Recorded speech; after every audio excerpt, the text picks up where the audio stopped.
to log into Firefox app on Android. So first of all, launch Firefox app on Android. Now once you come here, go ahead and tap on three dots at the top right corner. From here, you'll see the option of sign in. Tap on it.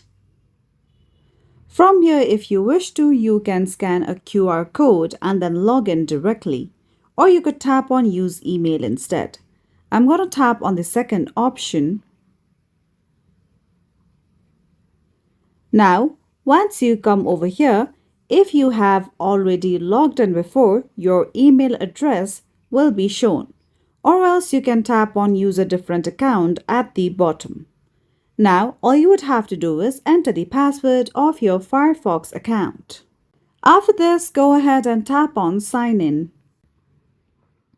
And with that, you will successfully be able to sign in to your Firefox account on your Android device.